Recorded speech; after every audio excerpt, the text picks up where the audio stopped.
नमस्कार।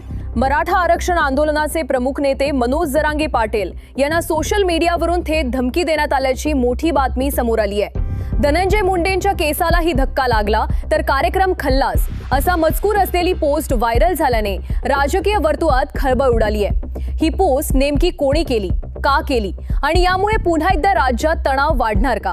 संपूर्ण घडामोडी समजून घेऊया।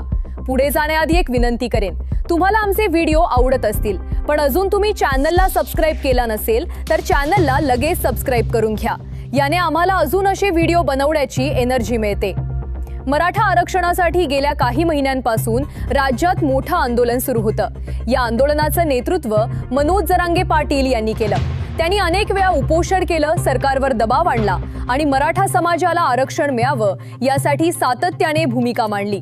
अखेर सरकारने राज्यात हैदराबाद गॅझेट लागू करण्याचा निर्णय घेतल्याची घोषणा केली।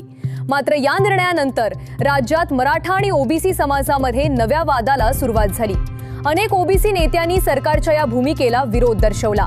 याच पार्श्वभूमीवर मनोज जरांगे पाटील यांनी काही ओबीसी नेत्यांवर टीका केली। विशेषतः धनंजय मुंडे आणि छगन भुजबळ यांच्यावर त्यांनी जोरदार हल्लाबोल केला होता। दरम्यान बीड जिल्ह्यातील मस्साजोग गावचे सरपंच संतोष देशमुख यांच्या हत्येची घटना घडली। या घटनेनंतर राज्यभरात संतापाची लाट उसळली। या प्रकरणात धनंजय मुंडे यांचे निकटवर्ती म्हणून ओळखले जाणारे वाल्मिक कराड सध्या न्यायालयीन कोठडीत आहेत, अशी माहिती समोर आली होती। या प्रकरणावरूनही मनोज जरांगे पाटील यांनी धनंजय मुंडे यांच्यावर टीका केली होती। यानंतर आणखी एक दावा समोर आला। मनोज जरांगे पाटील यांनी आपल्याला मारण्याचा कट रचण्यात आल्याचा आरोप केला।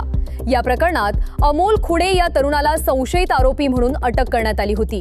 तो सध्या जामिनावर बाहेर असल्याचं सांगितलं जात आहे। या प्रकरणातही जरांगे पाटील यांनी धनंजय मुंडे यांच्यावर आरोप केले होते।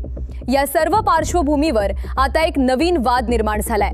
समोर आलेल्या माहितीनुसार धनंजय मुंडे यांचे निकटवर्तीय आणि परळी बाजार समितीचे माजी सभापती गोविंद फड यांच्या नावाने एक पोस्ट सोशल मीडियावर शेअर करण्यात आली आहे। ही पोस्ट इंग्रजी भाषेत टाकण्यात आल्याचं सांगितलं जात आहे। त्या पोस्टमध्ये असा मजकूर आहे की धनंजय मुंडे यांच्या केसालाही धक्का लागला तर कार्यक्रम खल्लास।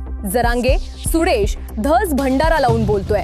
या मजकुरामुळे मोठी खळबळ उडाली आहे। अनेकांनी या पोस्टवर प्रतिक्रिया देण्यास सुरुवात केली आहे। मात्र ही पोस्ट नेमक्या कोणत्या संदर्भात करण्यात आली, यामागचं कारण काय, याबाबत अधिकृत माहिती अद्याप स्पष्ट नाही।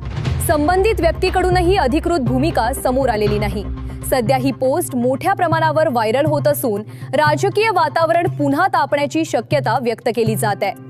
कायद्याच्या दृष्टीने कोणालाही धमकी देणं हा गंभीर विषय मानला जातो। त्यामुळे या प्रकरणात पोलिसांकडून काही कारवाई होणार का, याकडे सर्वांचं लक्ष लागलंय। राज्य सरकार किंवा पोलीस विभागाकडून या संदर्भात कोणतंही अधिकृत निवेदन अद्याप जारी करण्यात आलेलं नाही। अधिकृत माहितीची प्रतीक्षा आहे। एकूणच मराठा आरक्षणाच्या मुद्द्यावरून आधीच संवेदनशील असलेल्या वातावरणात या पोस्टमुळे नवं वळण मिळालंय। येत्या काही दिवसात या प्रकरणात आणखी काय घडामोडी होतात हे पाहणं महत्त्वाचं ठरणार आहे। तुमचं मत काय आहे? अशी पोस्ट टाकणं योग्य आहे का, की यामुळे तणाव वाढू शकतो? खाली कमेंट करून नक्की सांगा। व्हिडिओ आवडला असेल तर लाईक करा आणि आमच्या चॅनलला सबस्क्राइब करायला विसरू नका।